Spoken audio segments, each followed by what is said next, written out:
हनुमान जी, जिन्हें हम सभी बजरंगबली या वीर हनुमान के नाम से जानते हैं, हिंदू धर्म में अद्वितीय स्थान रखते हैं। वे शक्ति, भक्ति और साहस के प्रतीक हैं। उनकी बाल लीला का वर्णन उनकी अलौकिक शक्तियों, बुद्धिमत्ता और विनम्रता से भरा हुआ है। हनुमान जी का जन्म वानर राज केसरी और माता अंजना के घर हुआ था। माना जाता है कि वे शिव जी के 11वें रुद्र अवतार थे और उनके जीवन की कई घटनाएं चमत्कारों और लीलाओं से भरी पड़ी हैं। जन्म और प्रारंभिक जीवन। हनुमान जी का जन्म त्रेतायुग में हुआ था। उनकी माता अंजना ने एक श्राप के कारण वानर रूप धारण किया था और हनुमान जी का जन्म उनकी तपस्या के फलस्वरूप हुआ। हनुमान जी का नाम हनुमान इसलिए पड़ा क्योंकि बचपन में उनकी ठुड्डी खनु टूट गई थी। ये घटना उनके असीम साहस और चपलता का उदाहरण है, जो आगे की उनकी बाल लीलाओं में और स्पष्ट रूप से दिखाई देती है। बाल्यकाल से ही हनुमान जी के पास अपार शक्ति थी। वे बालक होने के बावजूद भी बड़े बड़े चमत्कार कर सकते थे। उनकी बाल लीला का वर्णन अत्यंत प्रेरणादायक है। इस दौरान उन्होंने अपनी बुद्धिमत्ता और शक्ति का प्रदर्शन कई बार किया, जो दर्शाता है कि वे सामान्य बालक नहीं थे। सूर्य को फल समझकर निगलना। हनुमान जी की सबसे प्रसिद्ध बाल लीलाओं में से एक है, जब उन्होंने सूर्य को एक पका हुआ फल समझकर निगल लिया था। एक बार बालक हनुमान ने जब आकाश में चमकते सूर्य को देखा, तो उन्हें लगा कि यह एक स्वादिष्ट फल है। उनकी भूख की तीव्रता के कारण वे सूर्य की ओर उड़ चले। अपनी अलौकिक शक्ति से वे सूरज तक पहुंच गए और उसे निगल लिया। इससे पूरे संसार में अंधकार छा गया और सभी देवता चिंतित हो गए। देवताओं ने इंद्र से प्रार्थना की कि वह इस समस्या का समाधान करें। इंद्र ने अपने वज्र से हनुमान जी पर प्रहार किया, जिससे उनकी ठुड्डी टूट गई और वे बेहोश होकर पृथ्वी पर गिर पड़े। ये देखकर वायुदेव हनुमान जी के पिता अत्यंत क्रोधित हो गए और उन्होंने संसार से वायु की आपूर्ति रोक दी। इससे सभी प्राणी तड़पने लगे। तब सभी देवताओं ने आकर हनुमान जी को विभिन्न वरदान दिए और उनसे क्षमा याचना की।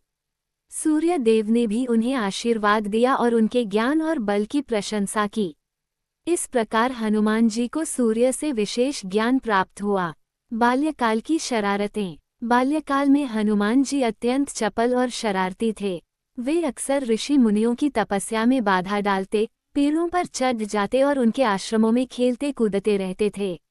उनकी इन शरारतों से तंग आकर एक दिन ऋषियों ने उन्हें श्राप दे दिया कि वे अपनी अलौकिक शक्तियों को भूल जाएंगे और जब तक कोई उन्हें उनकी शक्तियों की याद नहीं दिलाएगा, तब तक वे साधारण वानर की तरह रहेंगे। इस श्राप का उद्देश्य उन्हें विनम्र और अनुशासित बनाना था, ताकि वे अपनी शक्तियों का सदुपयोग कर सकें। बाद में रामायण में जब हनुमान जी को उनकी शक्तियों की आवश्यकता पड़ी, तब जामवंत जी ने उन्हें उनकी शक्तियों की याद दिलाई। तभी से हनुमान जी ने अपनी पूरी शक्ति और बुद्धिमत्ता का उपयोग भगवान राम की सेवा में किया। हनुमान जी और माता सीता की सेवा। हनुमान जी के जीवन का एक और महत्वपूर्ण प्रसंग है जब वे भगवान राम की सेवा में माता सीता की खोज में लंका गए।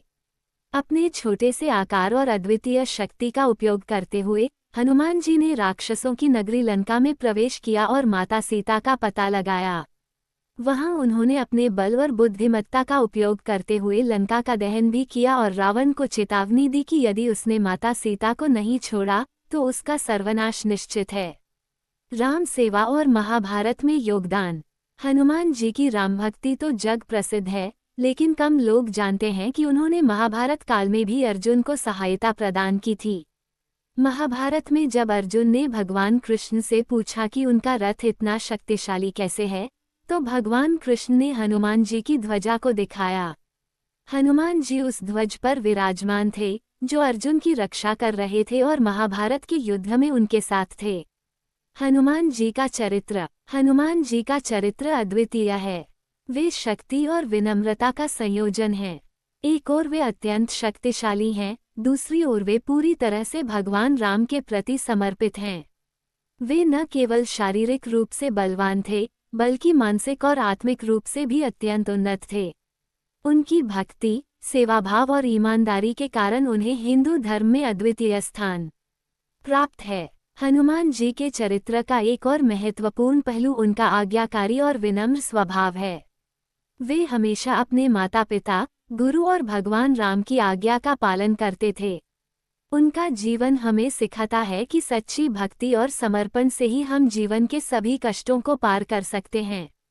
निष्कर्ष, हनुमान जी की बाल लीलाएं हमें ये सिखाती हैं कि जीवन में शक्ति और साहस के साथ साथ विनम्रता और अनुशासन का होना भी आवश्यक है। वे एक आदर्श भक्त, एक आदर्श सेवक और एक आदर्श योद्धा हैं। उनके जीवन की घटनाओं से प्रेरणा लेकर हम अपने जीवन में भी साहस, भक्ति और सेवा भाव को अपना सकते हैं।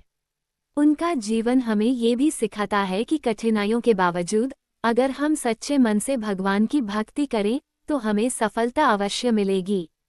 उनकी बाल लीलाएं आज भी हमारे जीवन को प्रेरणा देती हैं और हमें ये सिखाती हैं कि यदि हम अपने अंदर की शक्तियों को पहचानें और उनका सही उपयोग करें तो हम किसी भी चुनौती का सामना कर सकते हैं।